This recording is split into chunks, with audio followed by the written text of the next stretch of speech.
The Holy Cross Mountains of Świętokrzyska province. Something to conjure with. These prehistoric outcroppings date back 500 million years and were once of Himalayan height. Today, the highest point within these hills, and indeed the highest point between southern Poland, the Tatra Mountains, etc., and the Urals, is still the Holy Cross Mountains, and specifically Bald Mountain or Święte Góry. Święte Góry is and was a sacred spot. Today, the hill's summit is crowned with a basilica, which has stood for many centuries. But this is something to think about. A pagan wall, the remnants of a pagan wall, exists, crumbled and forgotten, like something out of a Shelley poem, symbolizing the peoples who once lived and worshipped here in pre-Christian times. There is something about this area. The oldest oak is here, the Bartek oak, 800 years old. This majestic tree is a stone's throw, or a few kilometers drive, if you will, from Chęciny Castle. This strong point commanded traffic in the Kielce area for centuries. The bear went over the mountain to see what he could see, and we're going to do the same thing. Join us in the Holy Cross Mountains. I'm Will Richardson, and this is Poland Daily Travel, the show we do for you.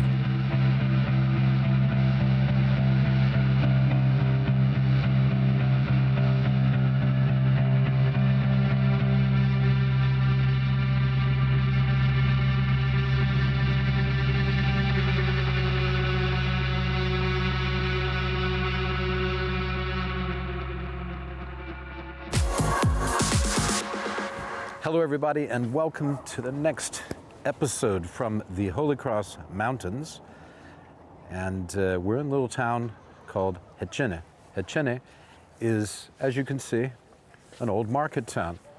If you cast your mind back, go with me to about the year 1300, and you would have seen the beginnings of what would become one of the thriving market towns of Lesser Poland. That's Małopolska, of which the main city is Kraków. Now, we're about 15-20 kilometers southwest of Kielce, which is the regional center, I suppose you would say, the biggest town in the Holy Cross Mountains, Świętokrzyska Mountains. What's interesting about this town is that it was a thriving center of the metal trade. The metal trade, that's right, and limestone trade during the Middle Ages. That's where the money came from. Had a very large Jewish population that moved in here, and most of them working in that particular trade and making it function. Those materials were then sent all over Europe. So this was a very important area. Świętokrzyska itself is an ancient place. And as you'll see through the next episodes, it's also a very beautiful place. But perhaps the most surprising thing about this area is that between here and going to the Ural Mountains, so that's going from here in south central Poland to the Ural Mountains, about 1,000 and some miles away, there are no higher places than where we are. So as we walk up this mountain, the Świętokrzyska, the Holy Cross Mountains, are the highest area between here and the Ural Mountains. And that lets you know what the massive Central European plain is really like. And that includes Belarus and Poland, Belarus, Ukraine, and then into Russia, all the way to Moscow, and eventually the Ural Mountains at Katerinburg, for example, would be, I suppose, the main city there that you might know. Unless you're a Russian expert, you may be as well. I'm not. Okay, so what we're going to see here is the remnants of the castle. Maybe we'll go inside. We'll certainly get a good look at the grounds from the outside and talk a little bit about that castle and what it meant to this area, because this is an area of castles and palaces, castles that were built by Casimir the Great. In previous episodes, we were in Casimir on the Vistula River, which is not far from Warsaw, well, 120 kilometers from Warsaw, and that direction from us right now. That was named for King Casimir the Great, who built all these castles to protect the southern frontier of Poland from invasion from the south and from the area of the Tatra Mountains and the other mountains in that area. Okay, so we're going to take a walk from the city center here. You can always tell it's the village center. Look, we've got the wishing well behind us. Okay, I don't suppose that's an original well, but it's a nice recreation. And so we're going to take a little walk now. And I know exactly what direction it is, because there's a sign that says Zamek, or castle, that away. Okay? So come with us. We're going to walk up the hill and talk to you some more after the bumper.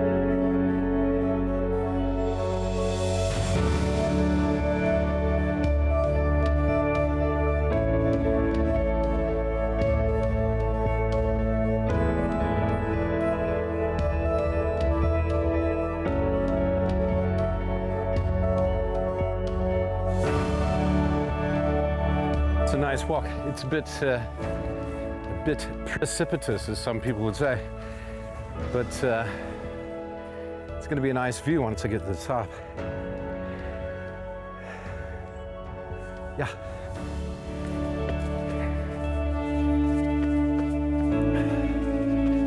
This is the church in cloister here.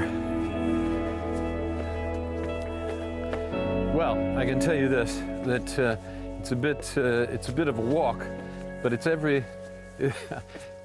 worth every step, because it's absolutely beautiful. Here on the left is the church, and I can see still about 200 meters ahead, and pretty steep climb up to the castle, which must have been very impressive at one time, and for quite a few centuries. You see behind the hills, and there's a sort of valley in between these two ridges as we come up. This is it's a wonderful setting. Look, it's mid-October. It's a beautiful day.